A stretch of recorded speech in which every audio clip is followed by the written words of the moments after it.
Welcome to the Kenobi Podcast, late night edition.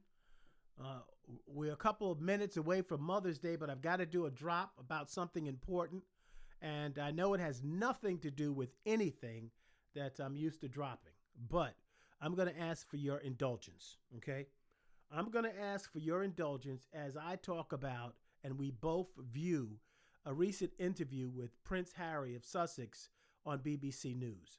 It's about his recent appeal defeat in his court case where he's trying to secure upper level security for himself, his wife, and his children so that he can return home to the UK.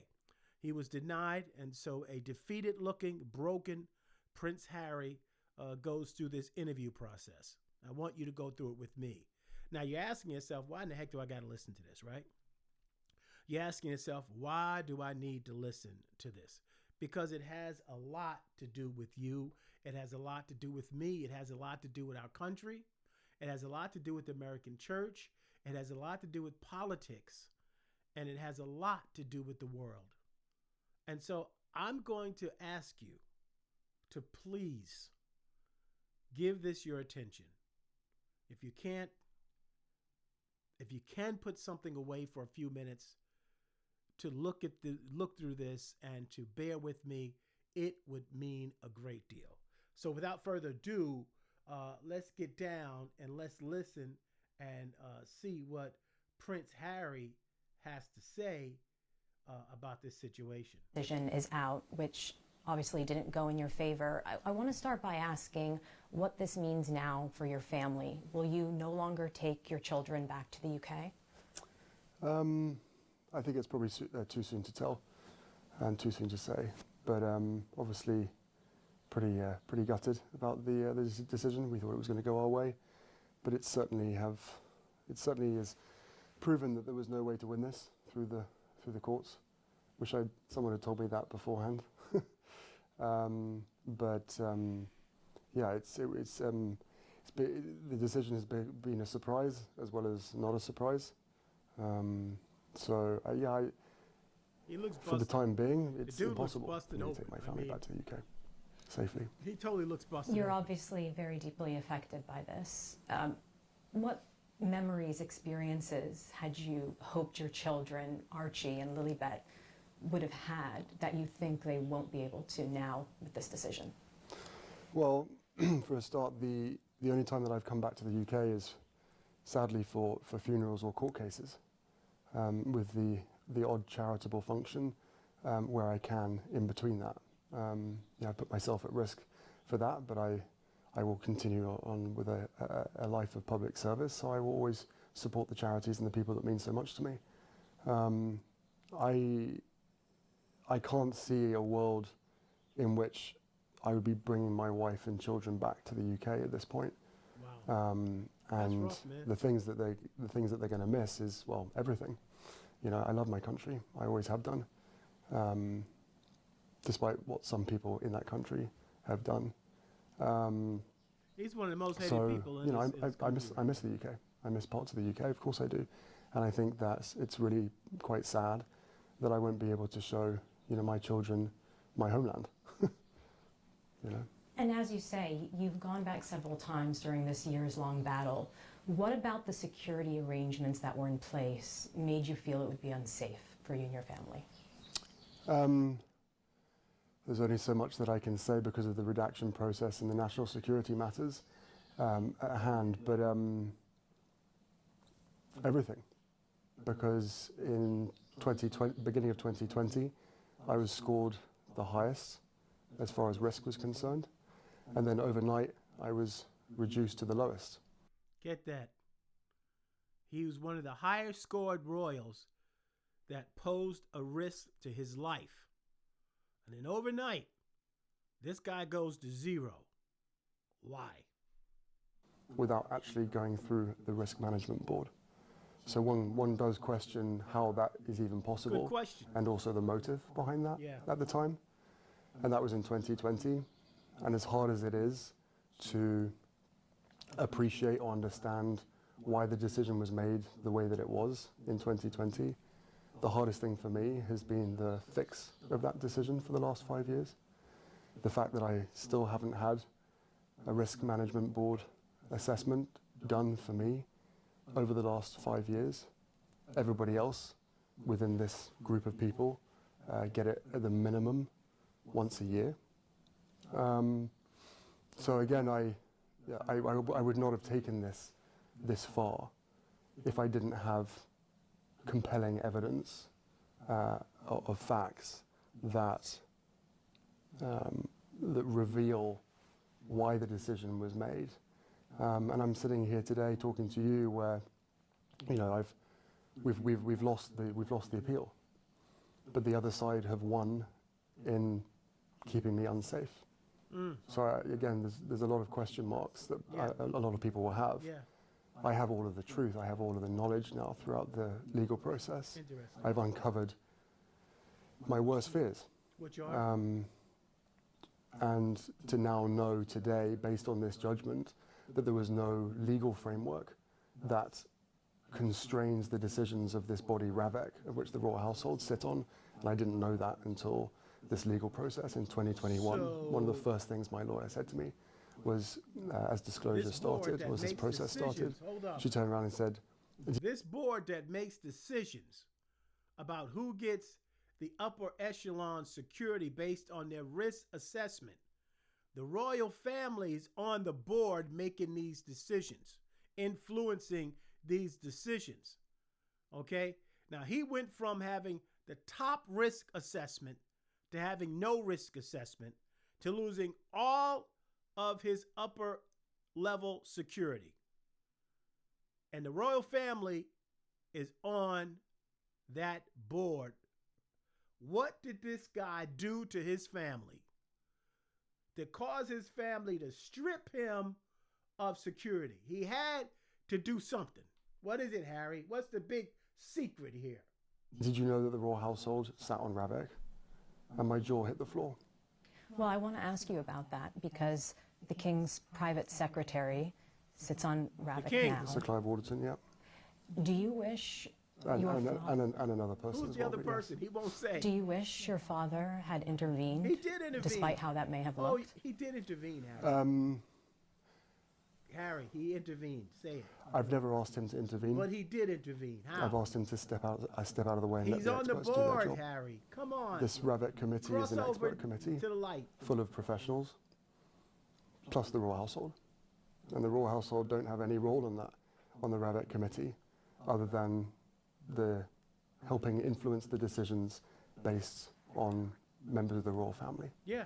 So And 5 years later, every single visit that I do back to the UK has to go through the royal household. My representative on the RAVEC committee, still to this day, is the royal household. That is not a decision a household that that I ejected him. choose. A I'm forced household to go that through wants the royal nothing to household do with this and guy at accept all. that Do you they really think they care are about his putting my security? best interests What did he do forward to really get his family so during these messed up? conversations and the deliberations. So no, I haven't asked my father to intervene. The whole point of a risk management board, which, as I said, everybody else gets, but I haven't, never been given since back end of 2019 was the last one that I was given. The whole point of that is to have a board and a risk assessment, a separate board from RAVEC that considers all of the facts and all the circumstances. It is a system and an assessment that is designed to be non-biased and to avoid interference. What I know throughout this legal process is the interference that was created came from the royal household. And the RAVEC chair at the time, who I believe I can talk about because he's no longer there, Sir Richard Mottram, the first thing he did, or the first people that he went to go and see, was the royal household at the palace. So hold up. You got to get this and stay with me here, because there's some skullduggery going on. But at the heart of it, it's this guy's fault. He did something to his family that took them over the edge. He created and committed a cardinal sin against the royal family. This is the prince's son. This is the prince, the king's son. And the king is on this board that influences Ravik about giving access and upper echelon security. Harry's been denied that. And the person who heads the board went to the royal family and basically said, hey, what do you want us to do about Harry? Do you want us to elevate him to the level he was before or drop him? And they dropped him. What did you do, Harry? We'll get to that. So whether it's the media or whether it's anybody else that claims that the royal household and my father and my family don't have any decision-making capabilities on Ravik, well then what's their role? They're not experts. What's their role on that? And Sir Richard Mottram emailed back in January of 2020 that an RMB would be necessary before taking my security But he never away. got one. After his visit to the palace, that RMB that was planned was abandoned So the palace in is saying we favour don't of want to get this guy security. alternative governance measures. What the court decided today was that they were justified for 4 reasons to not have that review. And a major part of that is because you're no longer a working royal, a change in your status. Do you not accept that from the court? Well, my status hasn't changed. It can't change. I am who I am. I am part of what I'm part of, and I can never escape that. My circumstances will always be the same. But with a specific answer to the question, there are comparisons that exist. And again, I have to be careful what I say, but I think it would be quite shocking for the British public and the public at large to understand or know that, in fact, many people do know this, that people who leave public office receive lifetime protection, Except him. regardless of whether there are threats or risks to them. Except him. So for me, with a whole list of risks and threats that were known about in 2020 and that have only increased over time, including the Al-Qaeda threat that was published and talked about recently, completely disregarded, thrown away, ignored, because for me, security was made conditional on having that official role. That role that everybody knows, that myself and my wife wished to carry on, but was stopped from being able to do that back in. So the bottom line here is the family basically used security as leverage, meaning if you want to go out there in the cold, cruel world, you're going to go out there on your own. You're not going to go out there with any security, Harry. You're not going to go out there with any help from me or your brother or the institution itself. The minute you walk away from the institution, you have taken the color of an enemy. Now think about this. That's a serious situation where a father who has cancer, only got 2 kids, would prohibit his son from getting security to protect his life, his wife's life, and the life of his 2 grandkids. That's some serious business, Charles. But what did Harry do to Charles? What did you do, Harry? In 2020. What do you say to those who ask, why should the taxpayer pay for your police security if you have your own private security? He still was denied. Where are the gaps there? He What's said your he would pay response for to it those who say himself. you're getting He was police still protection on a denied. case-by-case basis? I tell you what, why don't you ask that question again, but in 3 parts, if you could, because you just put 3 very, very important questions together. Sure. And I can't possibly answer all 3 of them at the same time. Sure. What do you say to those who ask why the UK taxpayer should pay for police security? You have your own private security. Well, first off, private security can only do so much. Again, I can't go into the details of that, but I think most people will be able to work that out. One of the major things is they don't have jurisdiction in a foreign country or in any country. They don't have any jurisdiction. Yep. Police protection is effective protection, which is what my grandmother made very clear that we needed. With regard to the taxpayer part of it, I don't need to go into detail of how much the royal family costs or how much protection costs or whatever. Just backtrack. His grandmother, the Queen, said this guy, her grandson, deserved security. She's gone. The king is now in charge.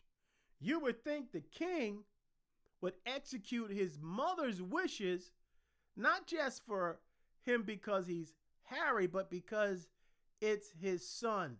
It goes back to Charles is wounded because Harry did something to this family. For them to basically put this onslaught and strip him away where they don't really care if his very life is in danger. Harry did something to these people. We're going to find out what it is today. I'm going to show you what Harry did to these people. What I will say is that some of the British tabloid press, did a very good job in campaigning to have our security removed by quoting figures such as £20 million. Right, and through this disclosure process, I've seen constituents in the UK write to their MP saying, I don't want to, as a taxpayer, I don't want to pay for Meghan and Harry's security at this cost. They're literally quoting headlines from British newspapers. Why do they hate him so much? Those figures are obviously grossly exaggerated by about but why do they hate 18, this 19 times. They hate him over there. He used to be the beloved prince. How, if you know that other people are being protected, people that have made a choice for public office, then why wouldn't you be comfortable, happy with someone in my position who's given 30 years, 35 years service to get to his country, 2 tours of Afghanistan, and the threats and risks to my life? I was born into this position. I was born into those risks, and they've only increased over time. From that point of view, you walked away from that, Harry. My marriage to Meghan. You walked away. And the frenzy across deserve media, the benefits mainstream media and social anymore. media that created. So, you know, and I guess on top of that as well, probably what people don't know, but that is mentioned in the judgment today, RAVEC protect private citizens. You know, I was made a private citizen by the royal household, not by RAVEC, by the royal household. I can't be a private citizen. I will never be seen as a private citizen. I will never be treated as a private citizen, not by the media, not by most people, and certainly not by anybody that wants to harm me or my wife or our kids. So you know, I think once people realize or understand that there are private citizens who have never played any role in public office and never will play any public role, that because they are high risk, they are protected at taxpayers' expense, and rightly so. But not you. Because it will affect. They don't want to give this not guy only a will dime. that person, could they end up in hospital, or worse, on UK soil, but it comes down to impact, and it comes down to the reputational impact of the UK if that person or those people are injured on UK soil. But apparently for me, that doesn't Because they don't matter. care about you. And just to be Like they don't absolutely care about clear, your what is mother. the difference between the top level security you say you should have and the security you are given on this case-by-case basis when you go So to the details of the security I can't talk about. All I will say is that the last R&B assessment that I was given, I scored the highest. The only person within the family that scored anywhere near that was my grandmother. He scored higher than his father. He scored higher than his brother. He scored higher to everybody in his family except the queen herself.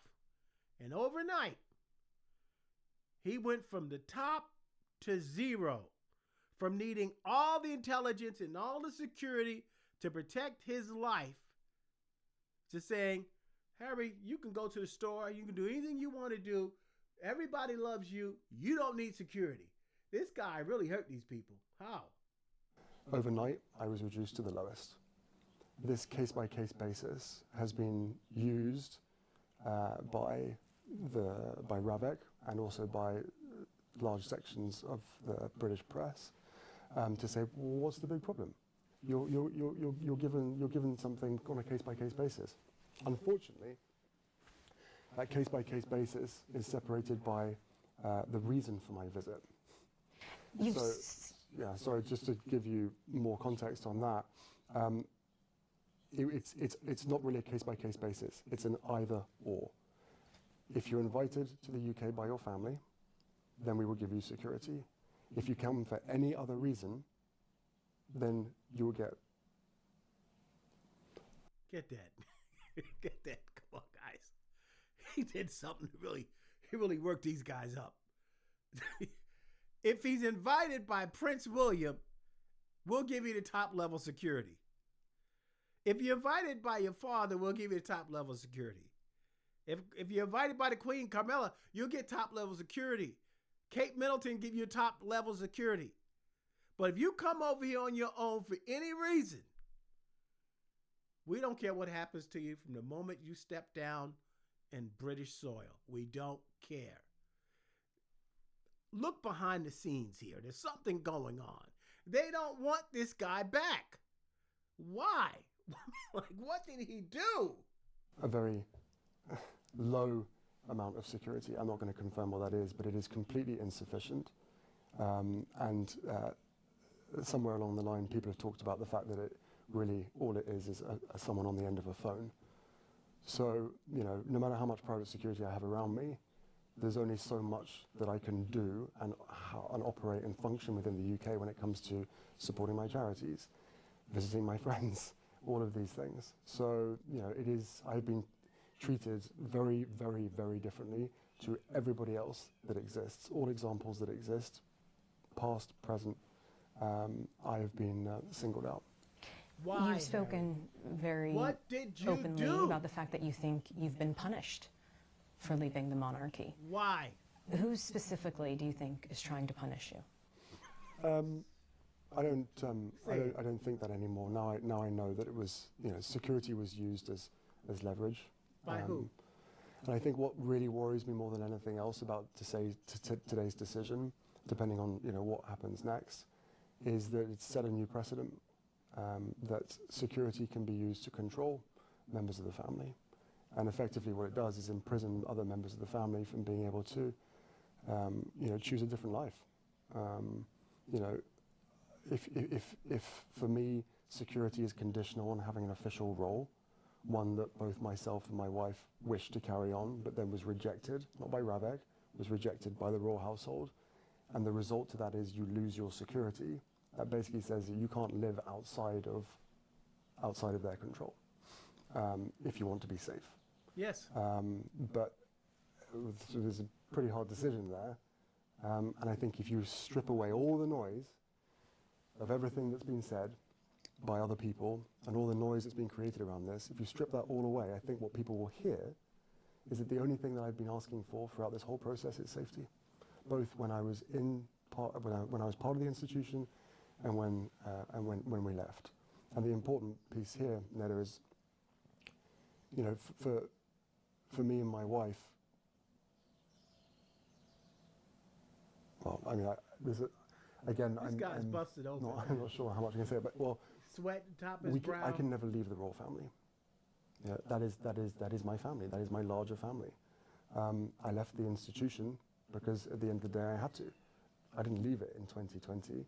I left it in 2021. But security was removed in 2020. Why? Speaking of your family, What did you do your in father 2020? is ill with cancer. Yeah. Will you continue to visit him alone without the family? Where does this leave things moving forward? The ability of your children to see their grandfather? I'm going to stop this right there, and I'm going to ask anybody out there a logical question.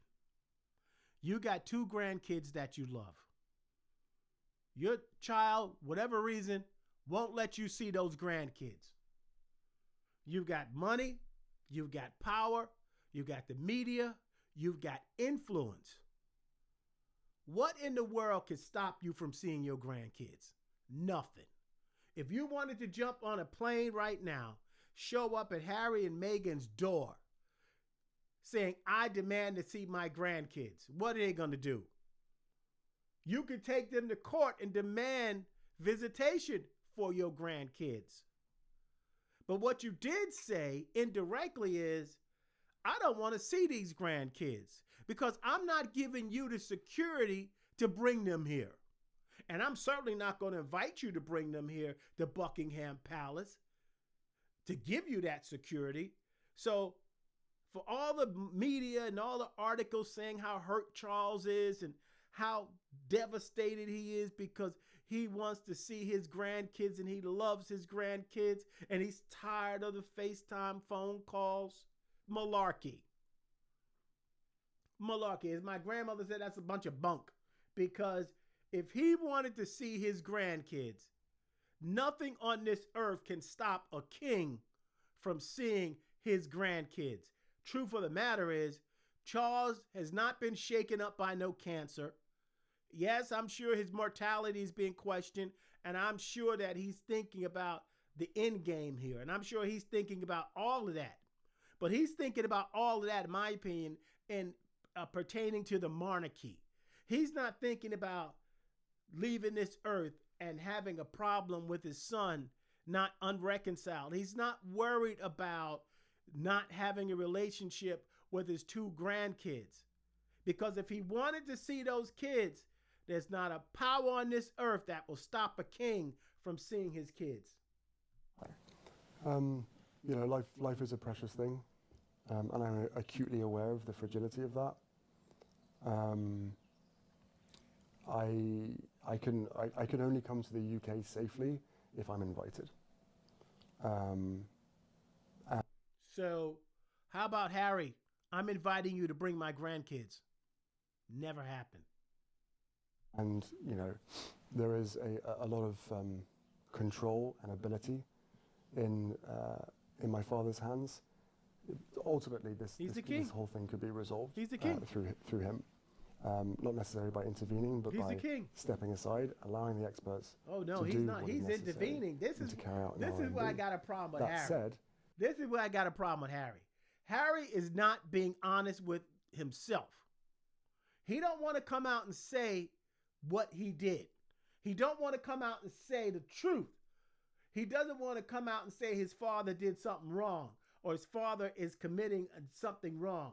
He's dancing around it without saying it.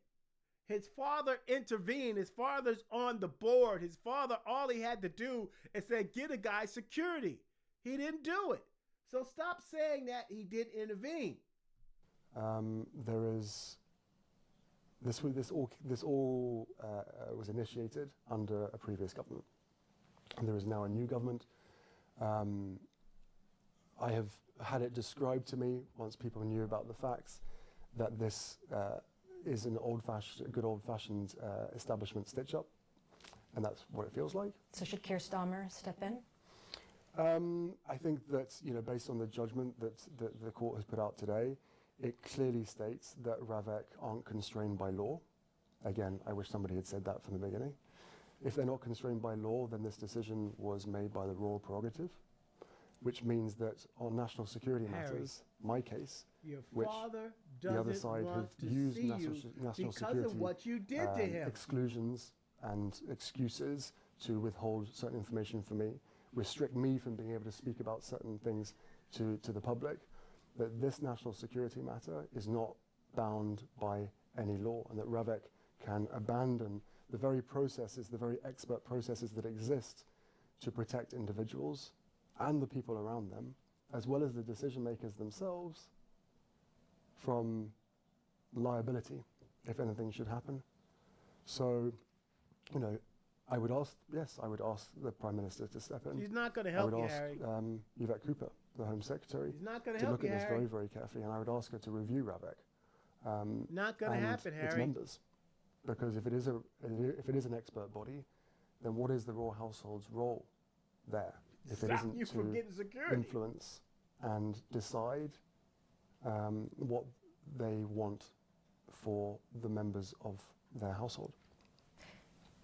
Do you want the court battle to continue? Do you want to try to see this get to the Supreme Court? I don't want any battles He's to been continue. beaten. Charles, you did it. There is You way broke too your much son's suffering, back, way too much brother. conflict in the world. William, you broke his This, back. at the heart of You it, must is a be family sitting down dispute. with one of the And expensive it makes me bottles really, really of the sad Queen's that we're sitting dusty here old today, champagne because 5 you years broke your later, brother's back. where a decision that was made, most likely, in fact I know, to keep us under the roof. But then once you realise that wasn't going to work, once they realised that, myself, my wife, and our kids are happier outside of the institution, then please just look at the facts. Look at the risks. just look wanted at the threat, out. Look at the impact. He that just if wanted anything was to out. happen to me, my wife, or my father's grandchildren, if anything was Are to they happen really? to them, look where the responsibility lies. It lies You on know? Charles and So, William's doorstep. you know, there's a duty of care that has been completely thrown out the Not window. for him. Why? And that doesn't feel You great. got to accept it, Harry. You did something bad, man. You know, whether we agree or disagree, and there's a lot that there's a lot we agree on, there's a lot that we disagree on. But that aside, where is the duty of care? There was no duty of care. As I said, life is precious. You didn't deserve a duty and of care. it is very clear that Because from of what you did. 2020, because I was no longer allowed an official role, and because I decided to remove myself eventually from the institution, that my life got devalued from the highest score to the lowest score overnight. Overnight. And how does Because that of make you what feel, you given did. you have expressed numerous times that you do not want history to repeat itself? Your mother died. Yeah, I don't want history to repeat itself. I think there's a lot of other people out there, the majority, that also don't want history to repeat itself. Through the disclosure process, I've discovered that some people want history to repeat itself, which is pretty dark. Hold on there. Very important statement. Some people want him to die. Some people wouldn't care if Al-Qaeda got a hold of this guy and send him back to Charles in pieces. Some people wouldn't care if Meghan Markle was dragged through Britain in the streets, as Piers Morgan suggested, I believe it was him, in cow dung. There's somebody out there higher up that has influence on this board that could have given this guy security that basically said, strip it from him. And somebody must have said, but if you do that, he's going to be in danger. And somebody must have said, that's his problem. That's quite a statement. Who do you think that is? I'm not going to share it at this point. You know who it is, I know though. all the names of the people that were involved in this process. And again, you know, you have to question. That's why there's never wasn't I going to be a put through reconciliation. The same risk He management knows board the that truth. everybody else was put He through, knows who ordered including this. members of my family. And you reject it What did you not do? because you're not What did no you longer do? a working What did royal. you Sorry? do, man? And you reject that it has What the nothing to heck do did with you the fact do? that you're no longer a working royal. Whether I have an official role or not is irrelevant to the security needs that. Because he's that- still a that prince. I He's still the would king's need. son. But There's still risk hang on, to let me him. rephrase that. Whether I have an official role or not is irrelevant to the threats, risks, and impact on the reputation of the UK if something was to happen. And again, that is proven by all of the examples that exist out there. So for me, having an official role was conditional on keeping security. But for everybody else, people who have chosen this life to enter into public office and then leave, get it for life, regardless of whether they have risk or threat to their name. And by the way, I agree with that. I think that is absolutely the right thing to do. That if you come in and you serve your country, even if it's a minimum of 4 years, that you get the protection that you require because of your public service. I was born into this position. It wasn't a choice. I've served my country for 35 years. I believe that I am still continuing to serve my country. Public service is my life. That is the dedication that will never change. And then all the other bits and pieces that are added to that. You know, there are very, very real threats that exist out there. Some that are known about, some that have been withheld. And for people in power and responsibility of decisions, Your to know father. that those threats and risks Say it. exist, but to turn around and say, well, because you don't have an official role, your life doesn't actually matter Well, that's anymore. that's what they're saying. You can guys. imagine how I feel about that, but you can also imagine, That's not even imagine, what that his is family's the most telling him. illogical argument in the history of arguments. And finally, just because you mentioned, you know, your connection to your country, your public service, after this years-long battle, do you think your relationship has changed with the UK? Do you feel let down by your country? They don't care. Let me just say this. There is no public sentiment to this guy. The whole country hates this guy. And you got to ask yourself, what did he do to the whole country? But think about it like this. If there was public sentiment for Harry and Meghan in the UK, his family would have never taken away his security, because the public is what drives the monarchy.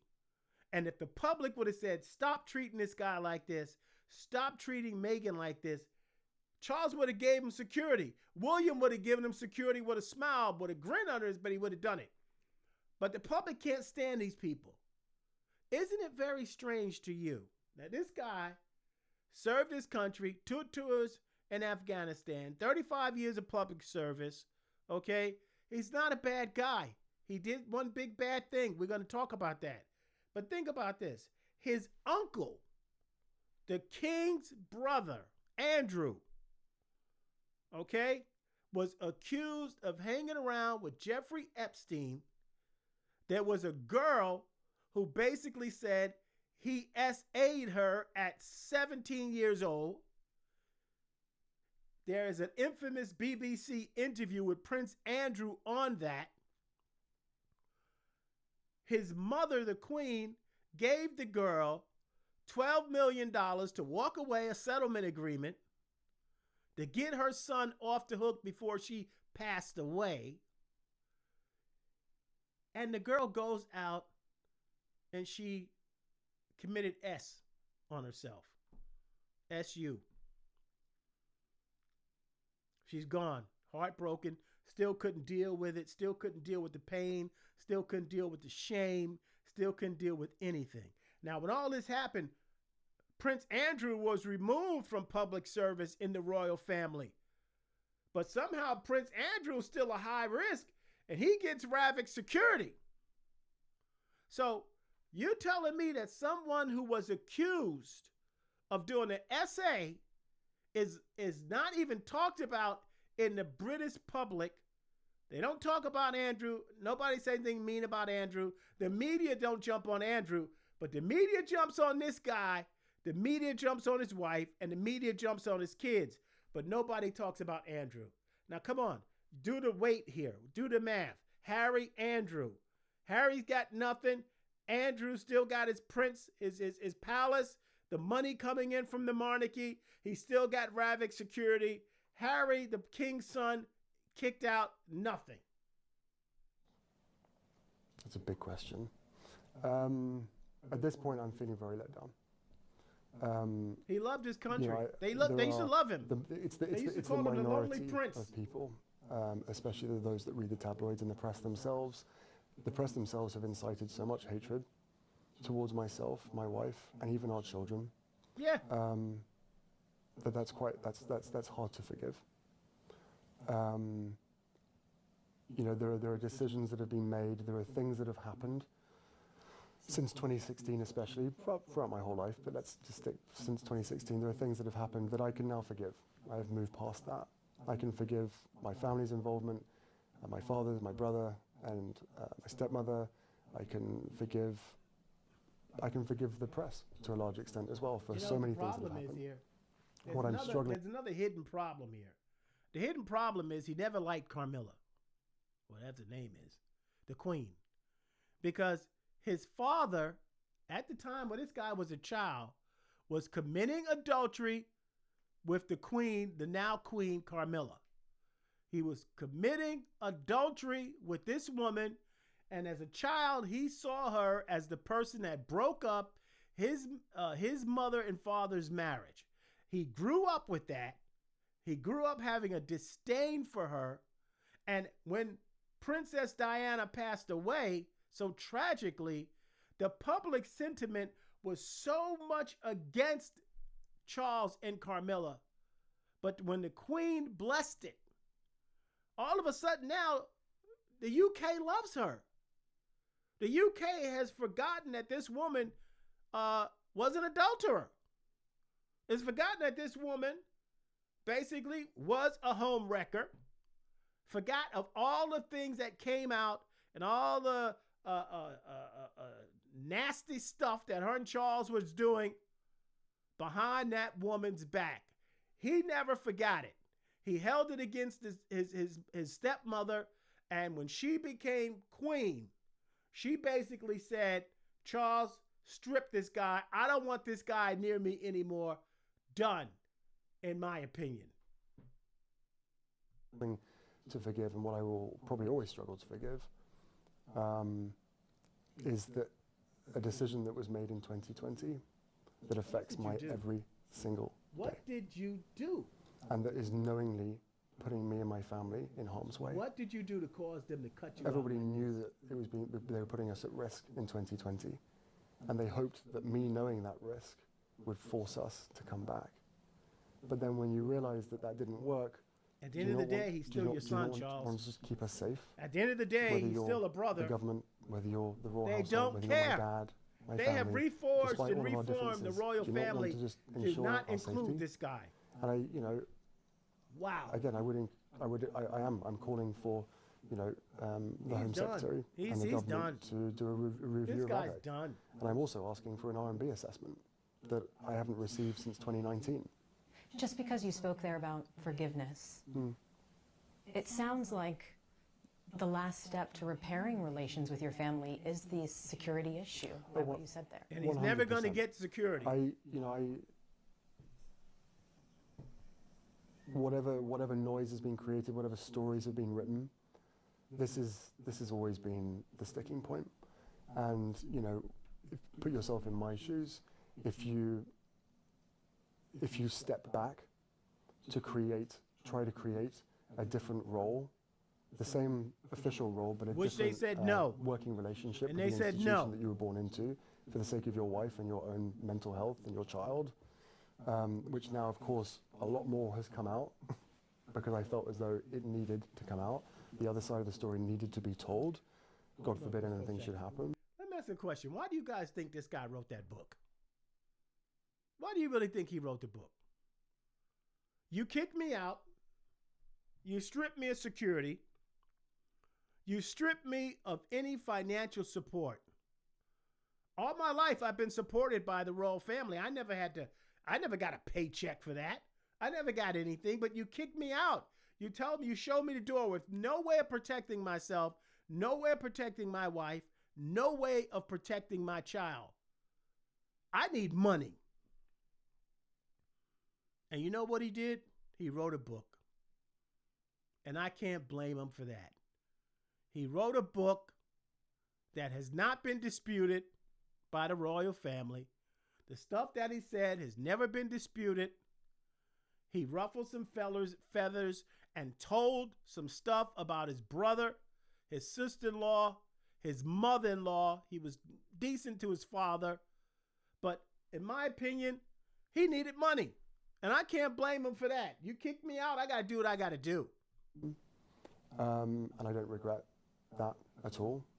But 2020, when that decision happened, I couldn't believe it. I actually couldn't believe it. I thought with all the disagreements and all of the That's your chaos problem that's right happening, there. the one They thing won't do that it I to could me. rely on I'm one of was them. my family keeping me safe. They won't do it And to not only me. did they decide to remove my security in the UK, but they also signaled to every single government around the world not to protect us. Deal with that. Deal with that. How are you feeling about this decision? Because clearly you have two children, Archie, Lilibet. They're not able to see their grandfather, their uncle, that his their fault, cousins, really? in a way that you His feel is uncle. safe for them. His uncle don't want nothing to do with those kids. His uncle don't want to do with him. His uncle hates his guts, in my opinion. He has no goodwill towards his brother at all because his brother did something that he shouldn't have never did. In William's mind and point of view, this is all on this guy. If he wouldn't have done what he did, none of this would have happened. Question is, what in the heck did Harry do? We'll get to that. So what's your feelings kind of moving forward? Is there any way that this could be resolved?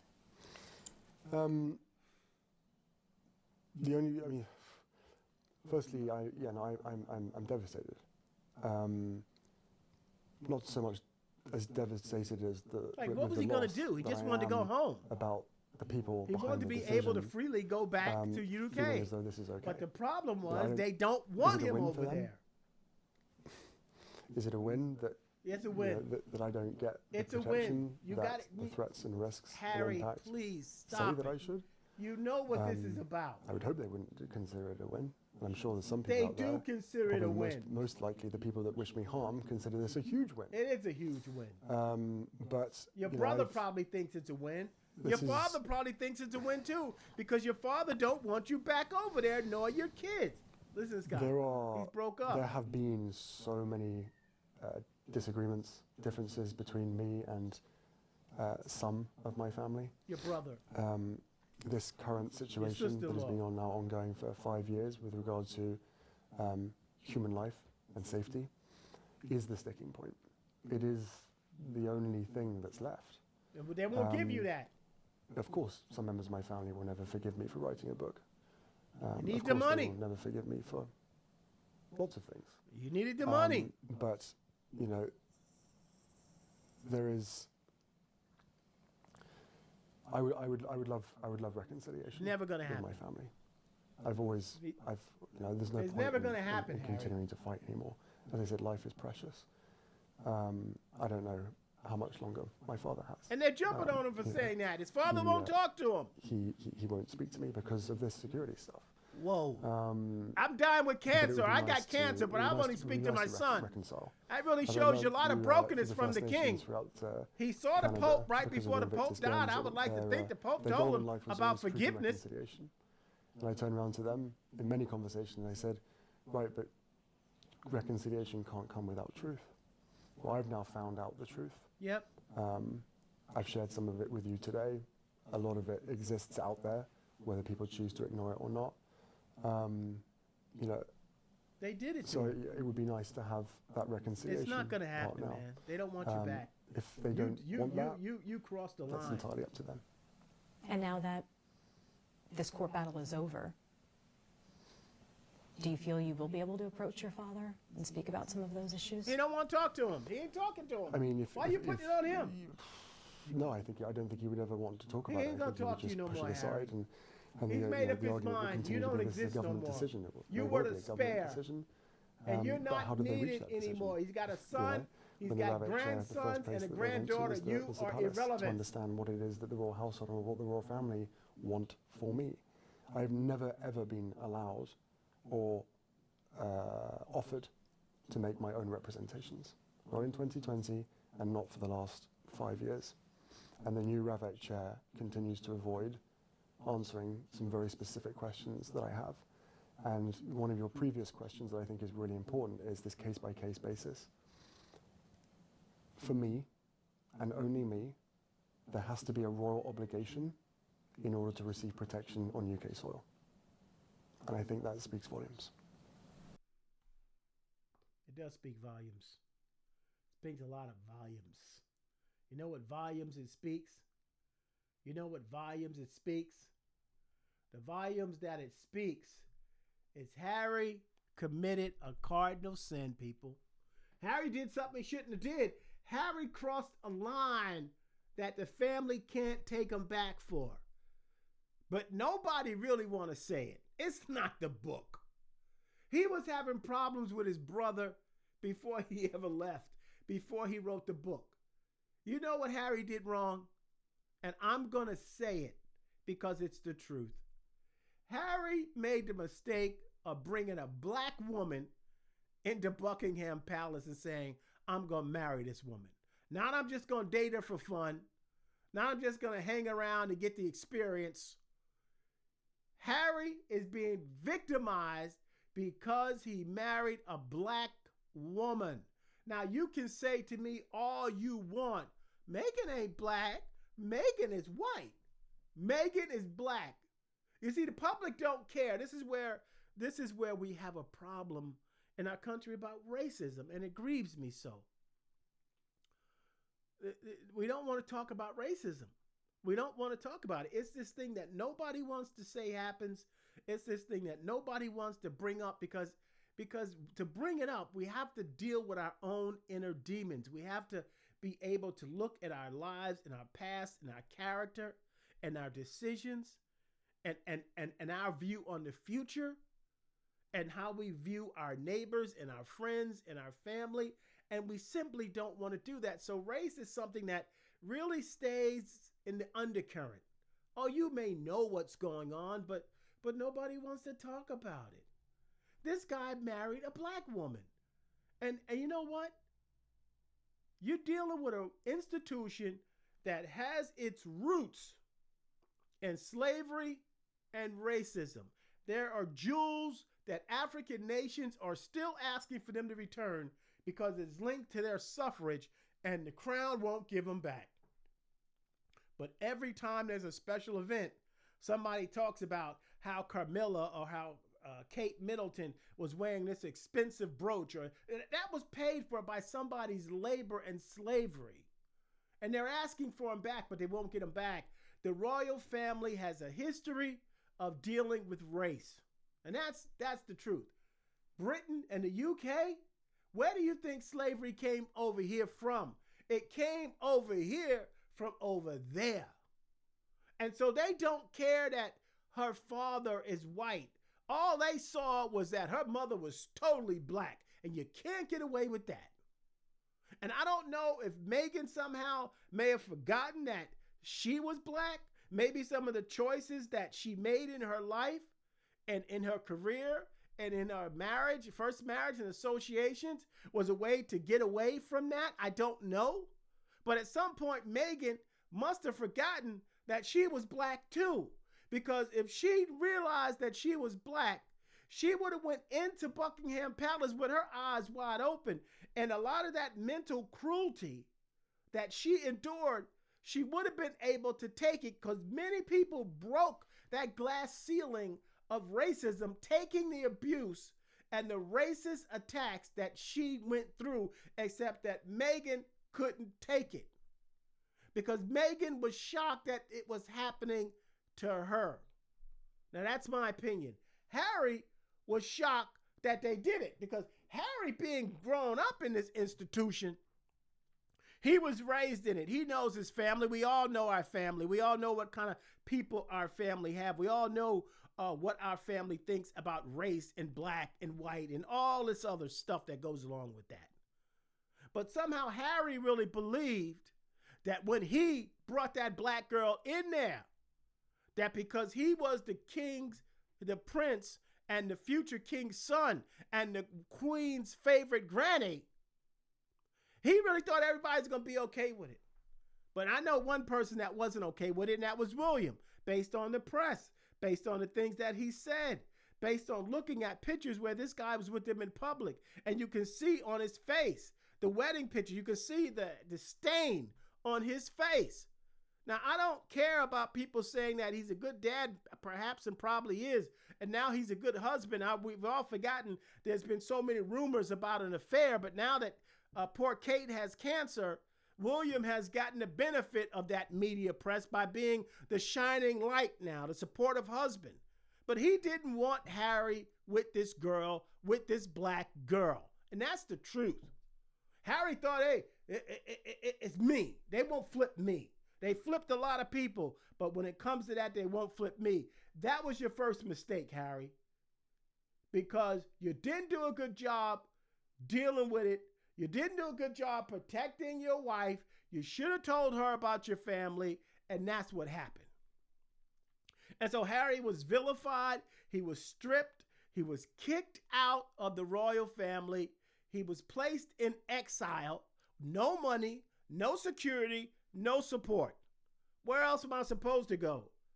Well, he made a mistake. He shouldn't have went to Oprah, because I don't know why black people think that when they get in trouble, they need to go to Oprah. And if you're a black person in church, people think you need to go to TD Jakes. These are two people that if you ever get in trouble, you need to stay away from. But nevertheless, he went to Oprah. He stayed at Tyler Perry's place. They had nowhere to go. And some people may say, hey, this guy's a prince. He's born a silver spoon in his mouth. Yes, but in his mind, they were kicked out with no money, no support, no security. Pain is pain, okay? And that's because of race. And the media has done a good job of vilifying these guys. Think about this. For every one good article about Meghan and Harry, you're going to get 20 bad articles about Meghan and Harry. Meghan can't do nothing right. Meghan can't say nothing right. Meghan can't cook right. Meghan can't Netflix right. Meghan can't do anything. I believe her name, I'm not sure, is Megyn Kelly. I believe she's the ex-Fox News anchor. That woman has so much hatred for Meghan Markle. Okay? John McCain's daughter has so much hatred, in my opinion, towards Meghan Markle. Meghan could never please them. No matter what Jesus said, we played the flute and you did not dance. We played the harp and you didn't sing. No matter what Meghan and Harry ever do, they will never, ever be accepted again because he made the mistake when he married that black woman and his family didn't come around him and support him. When Piers Morgan said that Meghan Markle could be dragged through the streets in cow dung, the royal family stayed silent. Stayed silent. They didn't stand up for this girl. They didn't stand up for her. She had a miscarriage. They didn't stand up for her. They didn't care. I'm sorry. If Charles wanted to see his grandchildren, he could. And you all know that, but we don't want to say that because poor Charles has cancer. If I know if I'm dying, if I got cancer, I don't know if he's dying or not. But if I had something as life-altering as cancer, I'd be trying to mend as many bridges as I can. I wouldn't be trying to kick my son out of his own homeland. I would be trying to see my grandkids, and nothing would ever stop me from seeing my grandkids. But not getting that from the king, because the king's got to deal with the prince, with the soon-to-be king, who at this point has written off Harry. Done. Harry, I'm saying it, you're never going to make up with this family. It's over, man. I know you may have thought so, but I don't think it's going to happen. Next time you might be invited by the royal family, maybe, is when your father passes away, if he passes away, and if you're alive, when that happens. But when your brother is coronated king, you ain't getting no invitation. You're not being invited because you made the mistake of marrying a black woman. And here's the problem that I'm saying, what does this have to do with you? Because it's racism. And you know it exists, and you don't want to talk about it. You experience it on your jobs every day. You experience it with Walmart and Target now, removing programs, firing people, not hiring people, not giving us advantages. We deal with it every day, and we see it in American politics, and nobody wants to talk about that. But I'm going to say this. My president is racist, in my opinion. Donald J. Trump, in my opinion, is a racist white man. He doesn't care about anybody but white nationalists. He doesn't care, and this is based on who we hang. Jesus says you'll know them by their fruit. His fruit is he hangs around with insurrectionists. He hangs around with nationalists. He hangs around with people that don't like black people. He takes away benefits that will affect adversely black people. His father didn't give black people a decent place to stay, had to be taken to court. He criticized 5 black people and wanted them thrown in jail and executed when they were innocent. He never apologized for that. He jumped on Kamala Harris because she was supposedly black. I don't know if she was black.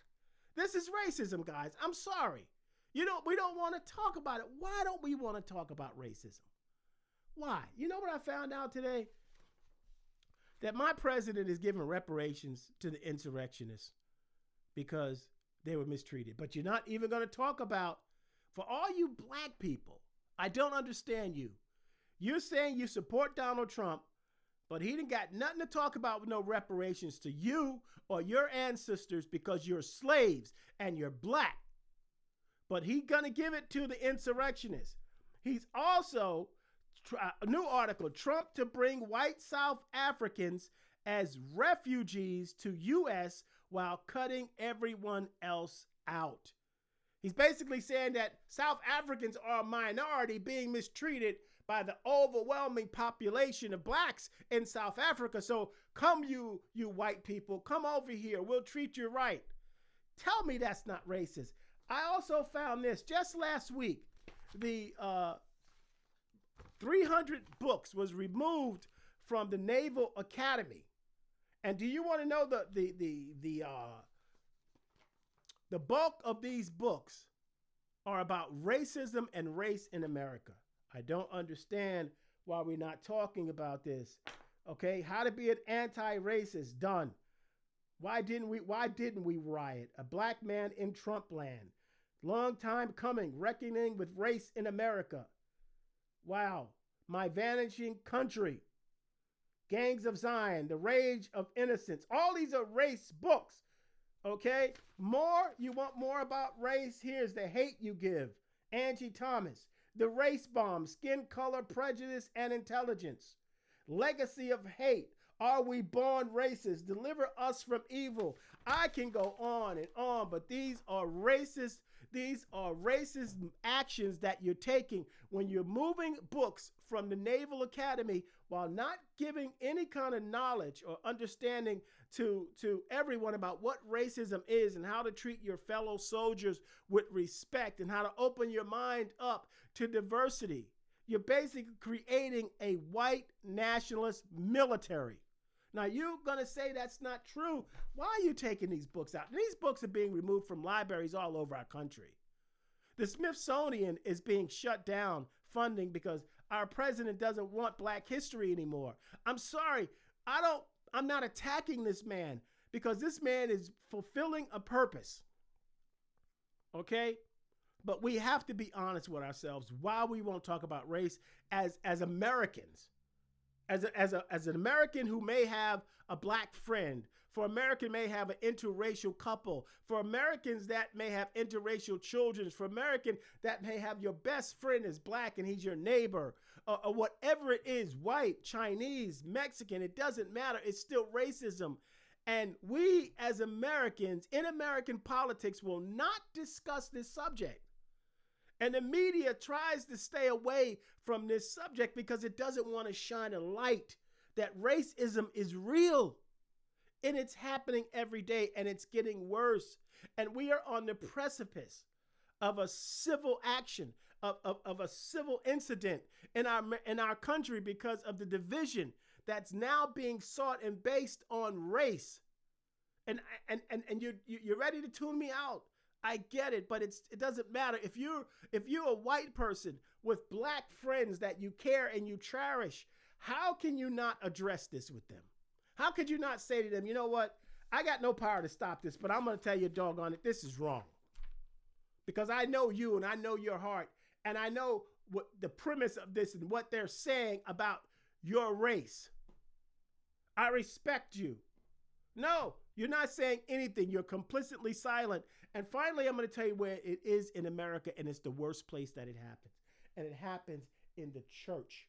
The Church of Jesus Christ is full of racism. But I want to talk about that. You go to a church in America, sometimes you're going to see between 11 o'clock and 1:30, it's the most segregated hour in our country because you got black churches and you got white churches and you got black denominations and you got white denominations, and the two shall never mix. And the problem with that is that if racism can exist in the church, the foundation of Jesus and the principles of brotherhood and fairness and love your neighbor as yourself. He didn't say love your neighbor as yourself if it's white.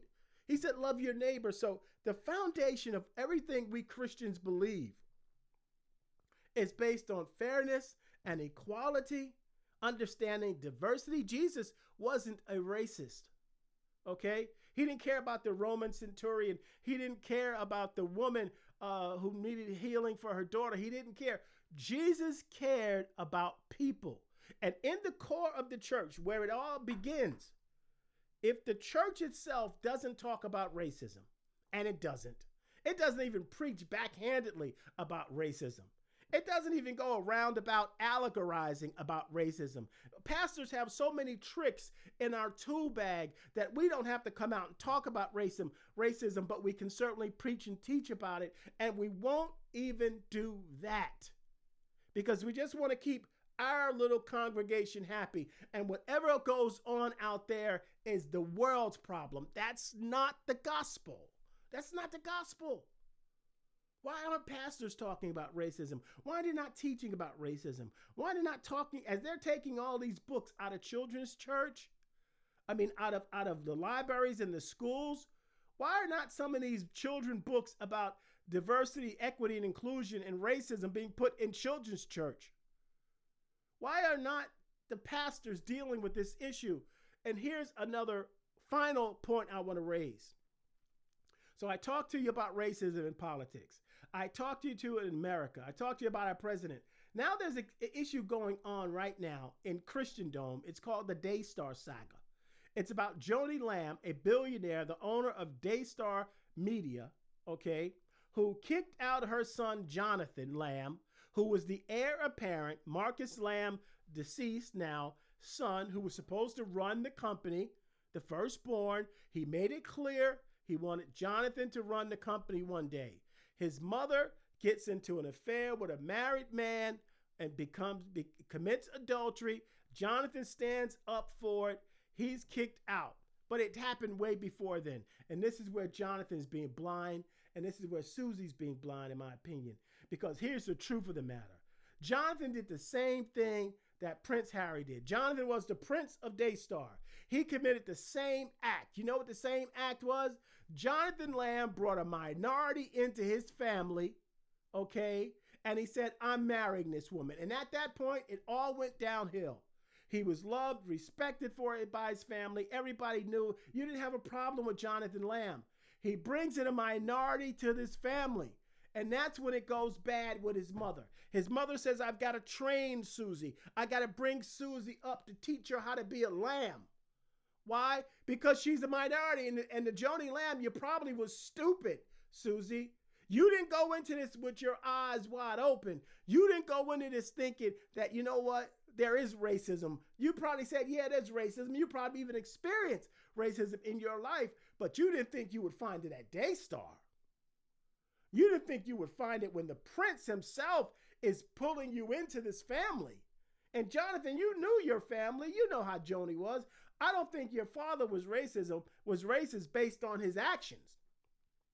Based on how Susie was the one there for him up until he died and caring for him.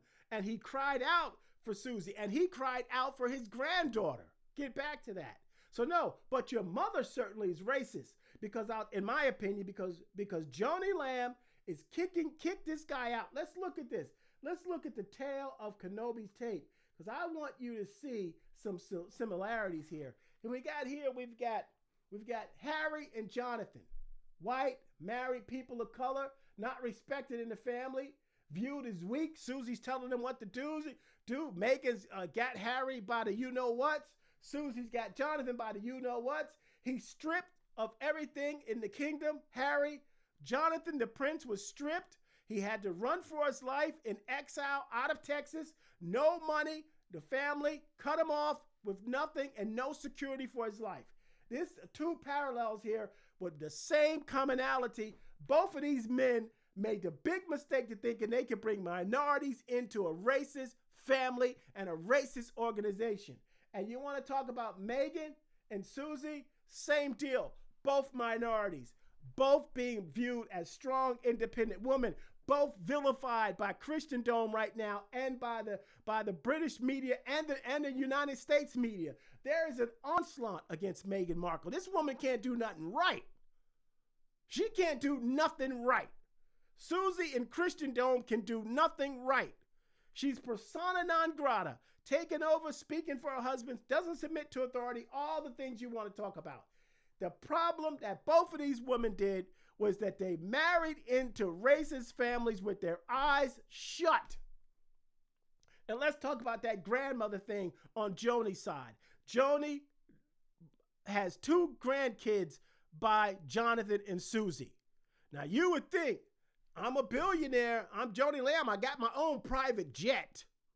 I got all the money and all the power I ever gonna need. I'm threatening everybody with lawsuits who talk about me. But if this woman really wanted to see her grandkids, why didn't she take Johnathan to court for visitation? Why didn't she say, Johnathan, I don't care if you don't love me no more. I don't care if you don't want to see me no more. I'm coming to see my grandkids. Whether you stop me or not, you're going to have me arrested. Because Joni Lamb don't care about those kids. She don't care about those kids. Further proof that she's just like Prince Charles. Charles don't care if something happened to those kids, and Charles got the power to go see those kids. Joni don't care, and she's made it worse.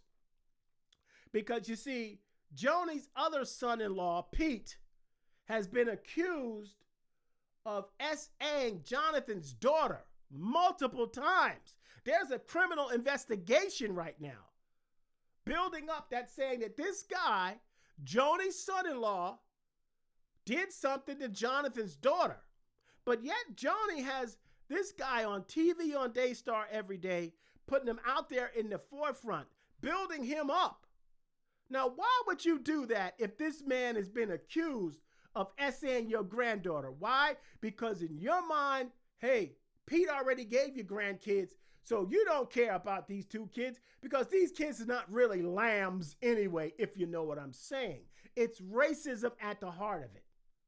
And I have to call America on it. Why can't we talk about it, people? Don't you know, as long as we try to hide that racism exists, it's just going to keep growing and growing and growing until we are right back to where we started from before. But the problem, what it is you're not going to go back and enslave an entire race. We're not going to take it. So you're putting us in a position where every single day you're doing stuff and doing stuff and doing stuff. Project 2025, pushing us backwards, stripping us down, our identity, taking it away. And nobody in our country speaking out. Not the neighbor, not the friend, not the in-law, not the friend of the biracial children, and not God's church. Not God's church. And if we can't fix it on that level, if we can't fix racism on the level where Jesus is, we are in a lot of trouble. We're in a lot of trouble. And so I this was grieving my heart because nobody wants to talk about, at the core of this, it's about racism. Racism is still a real threat. The devil is a divider. The devil is a separatist. He loves to separate people, separate races, separate families, separate communities. That's what he does. And that's where racism comes from. And so I challenge you today not to hide from this discussion, not to not talk about racism, but to openly discuss it. And yeah, maybe sometimes it'll get a little heated, but you know what? Where the foundation of love is, love covers a multitude of sins. And I really believe that if some of you would go back to your pastors and say, you know what? These things are happening every day in our world. And you know what? These sermonettes that we're doing about love and all that good stuff is wonderful, and about prosperity and about getting the big seed and getting the big soil and all the money we can get. Can't we talk about something that's relevant to everyday life, Pastor? Can't we talk about something that affects people in your congregation that are dealing with it on their jobs every day, or maybe in their families every day? Why can't we talk about this? Because it goes against what we believe in and who we follow. Keep your eyes open. Stay woke. Stay woke. Watch and see what's going on around you. Read the news.